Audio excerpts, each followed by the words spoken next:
This is a reading from the book entitled Purgatory, explained by the Lives and Legends of the Saints by Father F. X. Shoup, S.J. Chapter 22. Duration of Purgatory. Opinions of the Doctors. Bellarmine. Calculations of Father Mumford. Faith does not teach us the precise duration of the pains of purgatory. We know in general that they are measured by divine justice, and that for each one they are proportioned to the number and gravity of the faults which he has not yet expiated. God, however, without prejudice to his justice, abridges these sufferings by augmenting their intensity. The Church militant also may obtain the remission by the holy sacrifice of the Mass and other suffrages offered for the departed. According to the common opinion of the doctors, the expiatory pains are of long duration. There is no doubt, says Bellarmine, De Gemitu, Libri 2, Chapter 9, there is no doubt, says Bellarmine, that the pains of purgatory are not limited to 10 or 20 years, and that they last in some cases entire centuries. But, allowing it to be true that their duration did not exceed 10 or 20 years, can we account it as nothing to have to endure for 10 or 20 years the most excruciating sufferings without the least alleviation? If a man was assured that he would suffer some violent pain in his feet, or his head, or teeth for the space of 20 years, and without ever sleeping or taking the least repose, would he not 1,000 times rather die than live in such a state?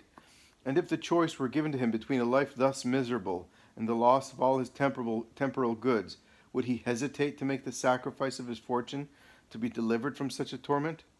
Shall we then find any difficulty in embracing labor and penance to free ourselves from the sufferings of purgatory?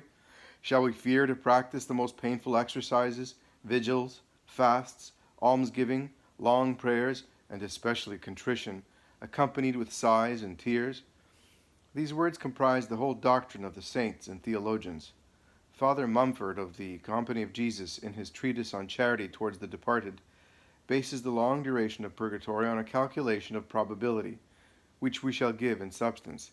He goes out on the principle that, according to the words of the Holy Ghost, the just man falls 7 times a day. Footnote 1, Proverbs 24, verse 16. That is to say that even those who apply themselves most perfectly to the service of God, notwithstanding their good will, commit a great number of faults in the infinitely pure eyes of God. We have but to enter into our own conscience, and there analyze before God our thoughts, our words, and works, to be convinced of this sad effect of human misery. Oh, how easy it is to lack respect in prayer, to prefer our ease to the accomplishment of duty, to sin by vanity, by impatience, by sensuality, by uncharitable thoughts and words, by want of conformity to the will of God. The day is long. It is very difficult for even a virtuous person to commit, I do not say 7, but 20 or 30 of this kind of faults and imperfections. Let us take a moderate estimate and suppose that you commit about 10 faults a day. At the end of 365 days, you will have a sum of 3,650 faults. Let us diminish, and to facilitate the calculation, place it at 3,000 per year. At the end of 10 years, this will amount to 30,000, and at the end of 20 years, to 60,000. Suppose that of these 60,000 faults you have expiated 1/2 by penance and good works. There will still remain 30,000 to be atoned for. Let us continue our hypothesis. You die after these 20 years of virtuous life and appear before God with a debt of 30,000 faults, which you must discharge in purgatory. How much time will you need to accomplish this expiation? Suppose, on an average, each fault requires 1 hour of purgatory. This measure is very moderate, if we judge by the revelations of the saints, but at any rate, this will give you a purgatory of 30,000 hours. Now, do you know how many years these 30,000 hours represent? 3 years, 3 months, and 15 days. Thus, a good Christian who watches over himself, who applies himself to penance and good works, finds himself liable to 3 years, 3 months, and 15 days of purgatory. The preceding calculation is based on an estimate which is lenient in the extreme. Now, if you extend the duration of the pain, and instead of 1 hour you take a day for the expiation of a fault, if instead of having nothing but venial sins You bring before God a debt resulting from mortal sins, more or less numerous, which you formerly committed. If you assign on the average, as St. Francis of Rome says, 7 years for the expiation of one mortal sin, remitted as to the guilt, who does not see that we arrive at an appalling duration, and that the expiation may easily be prolonged for many years, and even for centuries? Years and centuries in torments. Oh, if we only thought of it, with what care should we not avoid the least fault? With what fervor should we not practice penance to make satisfaction in this world? Chapter 23. Duration of Purgatory, the Cistercian Abbot and Pope Innocent III, Jean de Lière. In the life of Saint Lutgarda, footnote 1, June 16th, written by her contemporary Thomas de Contempré, mention is made of a religious who was otherwise fervent, but who for an excessive zeal was condemned to 40 years of purgatory. This was an abbot of the Cistercian order named Simon, who led Saint Lutgarda in great veneration. The saint, on her part, willingly followed his advice, and in consequence a sort of spiritual friendship was formed between them. But the abbot was not as mild towards his subordinates as he was towards the saint. Severe with himself, he was also severe in his administration, and carried his exactions in matters of discipline even to harshness, forgetting the lesson of the Divine Master, who teaches us to be meek and humble of heart. Having died, and whilst Saint Lutgard was fervently praying and imposing penances upon herself for the repose of his soul, he appeared to her and declared that he was condemned to 40 years of purgatory. Fortunately, he had in Lutgarda a generous and powerful friend. She redoubled her prayers and austerities, and having received from God the assurance that the departed soul should soon be delivered, the charitable saint replied, "I will not cease to weep. I will not cease to importune your mercy until I see him freed from his pains." Since I'm mentioning Saint Lutgarda, ought I to speak of the celebrated apparition of Pope Innocent III? I acknowledge the perusal of this incident shocked me, and I would fain pass over it in silence. I was reluctant to think that a pope, and such a pope, had been condemned to so long and terrible a purgatory. We know that Innocent III, who presided at the celebrated Council of Lateran in 1215, was one of the greatest pontiffs who ever filled the chair of St. Peter. His piety and zeal led him to accomplish great things for the Church of God and holy discipline. How, then, admit that such a man was judged with so great severity at the supreme tribunal? How reconcile this revelation of St. Lutgarda with divine mercy? I wished, therefore, to treat it as an illusion, and sought for reasons in the support of this idea. But I found, on the contrary, that the reality of this apparition is admitted by the gravest authors, and that it is not rejected by any single one. Moreover, the biographer Thomas de Contempré is very explicit, and at the same time very reserved. Remark, reader, he writes at the end of his narrative, that it was from the mouth of the pious Lutgarda herself that I heard of the faults revealed by the defunct, and which I omit here through respect for so great a pope. Aside from this, considering the event in itself, can we find any good reason for calling it into question? Do we not know that God makes no exception of persons, that the popes appear before his tribunal like the humblest of the faithful, that all the great and the lowly are great before him, are equal before him, and that each one receives according to his works? Do we not know that those who govern others have a great responsibility, and will have to render a severe account? Judicium durissimum is qui presunt fiat. A most severe judgment shall be for them that bear rule. Wisdom, chapter 6, verse 6. It is the Holy Ghost that declares it. Now, Innocent III reigned for 18 years, and during most turbulent times. And, add the Bollandists, is it not written that the judgments of God are inscrutable, and often very different from the judgments of men? Judicia tua abissus multa. Footnote 2, Psalm 35, verse 7. The reality of this apparition cannot, then, be reasonably called in question. I see no reason for omitting it, since God does not reveal mysteries of this nature for any other purpose than that they should be made known for the edification of his church. Pope Innocent III died July 16, 1216, the same day he appeared to St. Lutgarda in her monastery at Awier in Brabant. Surprised to see a spectre enveloped in flames, she asked who he was and what he wanted. "I am Pope Innocent," he replied. "Is it possible that you, our common father, should be in such a state?" "It is but too true. I am expiating 3 faults which might have caused my eternal perdition. Thanks to the Blessed Virgin Mary, I obtained pardon for them, but I have to make atonement. Alas, it is terrible, and it will last for centuries if you do not come to my assistance. In the name of Mary, who has obtained for me the favor of appealing to you, help me." With these words he disappeared. Lutgarda announced the Pope's death to her sisters, and together they betook themselves to prayer and penitential works in behalf of the august and venerated pontiff, whose demise was communicated to them some weeks later from another source. Let us add here a more consoling fact, which we find in the life of the same saint. A celebrated preacher named Jean de Lier was a man of great piety and well known to our saint. He made a contract with her by which they mutually promised that the one who should die first, with the permission of God, should appear to the other. John was the first to depart this life. Having undertaken a journey to Rome for the arrangement of certain affairs in the interest of the religious, he met his death among the Alps. Faithful to his promise, he appeared to Lutgarda in the celebrated cloister of Awier. On seeing him, the saint had not the slightest idea that he was dead, and invited him, according to the rule, to enter the parlor that she might converse with him. "I am no more of this world," he replied, "and I come here only in fulfillment of my promise." At these words Lutgarda fell on her knees and remained for some time quite confounded.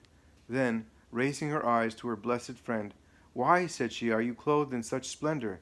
What does this triple robe signify with which I see you adorned?" "The white garment," he replied, "signifies virginal purity, which I have always preserved. The red tunic implies the labors and sufferings which have prematurely exhausted my strength. And the blue mantle, which covers all, denotes the perfection of the spiritual life." Having said these words, he suddenly left Lutgarda, who remained divided between regret for having lost so good a father and the joy she experienced on account of his happiness. Saint Vincent Ferrer, the celebrated wonder worker of the order of Saint Dominic, who preached with so much eloquence the great truth of the judgment of God, had a sister who remained unmoved either by the words or example of her saintly brother. She was full of the spirit of the world, intoxicated with its pleasures, and walked with rapid strides towards her eternal ruin. Meanwhile, the saint prayed for her conversion, and his prayer was finally answered. The unfortunate sinner fell mortally sick, and at the moment of death, entering into herself, she made her confession with sincere repentance. Some days after her death, whilst her brother was celebrating the holy sacrifice, she appeared to him in the midst of flames, and a prey to the most intolerable torments. "Alas, my dear brother," said she, "I am condemned to undergo these torments until the day of the last judgment. Nevertheless, you can assist me. The efficacy of the holy sacrifice is so great. Offer for me about 30 masses, and I may hope the happiest result." The saint hastened to accede to her request. He celebrated the 30 masses, and on the 30th day his sister again appeared to him, surrounded by angels and soaring to heaven. Thanks to the virtue of the divine sacrifice, an expiation of several centuries was reduced to 30 days. This example shows at once the duration of the pains which a soul may incur and the powerful effect of the holy sacrifice of the Mass, when God is pleased to apply it to a soul. But this application, like all other suffrages, does not always take place, at least not always in the same plenitude.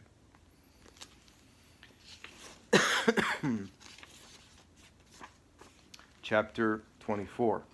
Duration of Purgatory, the Dualist, Father Schoufs, and the Apparition at Antwerp. The following example shows not only the long duration of the punishment inflicted for certain faults, but also the difficulty of inclining divine justice in favor of those who have committed faults of this nature. The history of the Order of the Visitation mentions among the first religious of that institute Sister Marie Denise, called in the world Mademoiselle Marie Martignat. She was the most charitably devoted to the souls in purgatory, and felt herself particularly drawn to recommend to God in a special manner those who had held high positions in the world, for she knew by experience the dangers to which their positions exposed them. A certain prince, whose name is not given, but who it is believed belonged to the house of France, was killed in a duel, and God permitted him to appear to Sister Denise to ask of her the assistance of which he stood so greatly in need. He told her that he was not damned, although his crime merited damnation. Thanks to an act of perfect contrition which he had made at the moment of death, he had been saved. But, in punishment for his guilty life and death, he was condemned to the most rigorous chastisement in purgatory until the day of judgment. The charitable sister, deeply touched by the state of this soul, generously offered herself as a victim for him. But it is impossible to say what she had to suffer for many years in consequence of that heroic act. The poor prince left her no repose, and made her partake of his torments. She completed her sacrifice by death, but before expiring she confided to her superior that, in return for so much expiation, she had obtained for her protege the remission of but a few hours of pain. When the superior expressed her astonishment at this result, which seemed to her entirely disproportionate with what the sister had suffered, Sister Denise replied, "Ah, my dear mother, the hours of purgatory are not computed like those of earth. Years of grief, weariness, poverty, or sickness in this world are nothing compared to 1 hour of the sufferings of purgatory. It is already much that divine mercy permits us to exercise any influence whatsoever over his justice. I am less moved by the lamentable state in which I have seen this soul languish than by the extraordinary return of grace which has consummated the work of his salvation. The act in which the prince died merited hell. 1,000,000 others might have found their eternal perdition in the same act in which he found his salvation. He recovered consciousness but for 1 instant, just time sufficient to cooperate with that precious moment of grace which disposed him to make an act of perfect contrition. That blessed moment seems to be an excess of the goodness, clemency, and infinite love of God." Thus spoke Sister Denise. She admired at once the severity of God's justice and his infinite mercy. Both one and the other shone forth in this example in the most striking manner. Continuing the subject of the long duration of purgatory, we will here relate an instance of more recent occurrence. Father Philip Schoofs, of the Company of Jesus, who died in Louvain in 1878, related the following fact which happened in Antwerp during the first years of his ministry in that city. He had just preached the mission and had returned to the College of Notre Dame, then situated in the Rue l'Empereur, when he was told someone asked for him in the parlor. Descending immediately, he found there 2 young men in the flower of their age, with a pale and sickly child of about 10 years. "Father," said they, "here is a poor child that we have adopted, and who deserves our protection because he is good and pious. We feed and educate him, and for more than a year that he has formed part of our family, he has been happy and enjoyed good health. It is only for the last few weeks that he has commenced to grow thin and pine away, as you now see him. What is the cause of this change?" asked the father. "It is fright," they replied. "The child is awakened every night by apparitions. A man, he assures us, presents himself before him, and he sees him as distinctly as he sees us, in full daylight. This is the cause of his continual fear and uneasiness. We come, Father, to ask of you some remedy." "My friends," replied Father Schoofs, "with God there is a remedy to all things. Begin, both of you, by making a good confession and communion. Beg God to deliver you from all evil and fear nothing. As for you, my child, say your prayers well, then sleep so soundly that no ghost can awake you." He then dismissed them, telling them to return in case anything more should happen. 2 weeks passed, and they again returned. "Father," said they, "we have followed your orders, and yet the apparitions continue as before. The child always sees the same man appear." "From this evening," said Father Schoofs, "watch at the door of the child's room, provided with paper and ink with which to write the answers.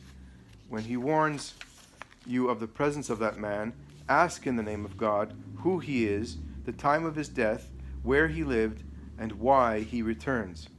The following day they returned, carrying the paper on which was written the answers which they had received. "We saw," they said, "the man that appears to the child." They described him as an old man, of whom they could but see the bust, and he wore a costume of the olden times. He told them his name and the house in which he had dwelt in Antwerp. He had died in 1636, had followed the profession of banker in that same house, which in his time comprised the two houses which today may be seen situated to the right and left of it. Let us remark here that certain documents which prove the accuracy of these indications have since been discovered in the archives of the city of Antwerp. He added that he was in Purgatory and that few prayers had been said for him. He then begged the persons of the house to offer Holy Communion for him, and finally asked that a pilgrimage might be made for him to Notre Dame de Fièvre and another to Notre Dame de la Chapelle in Brussels. You will do well to comply with all these requests, said Father Schoufs, and if the Spirit returns, before speaking to him, require him to say the Pater, Ave, and Credo. They accomplished the good works indicated with all possible piety, and many conversions were effected. When all was finished, the young men returned. Father, he prayed, they said to Father Schoufs, but in a tone of indescribable faith and piety, we never heard anyone pray thus. What reverence in the Our Father! What love in the Hail Mary! What fervor in the I believe! Now we know what it is to pray. Then he thanked us for our prayers. He was greatly relieved, and would have been entirely delivered had not an assistant in our shop made a sacrilegious communion. We have, they continued, reported these words to the person. She turned pale, acknowledged her guilt, then running to her confessor, hastened to repair her crime. Since that day, adds Father Schoufs, that house has never been troubled. The family that inhabits it have prospered rapidly, and today they are rich. The two brothers continue to conduct themselves in an exemplary manner, and their sister became a religious in a convent, of which she is at the present time superior. Everything leads us to believe that the prosperity of that family was the result of the succor given to the departed soul. After 2 centuries of punishment, there remained to the latter but a small part of the expiation, and the performance of some good works which he asked. When these were accomplished, he was delivered, and wished to show his gratitude by obtaining the blessings of God upon his benefactors.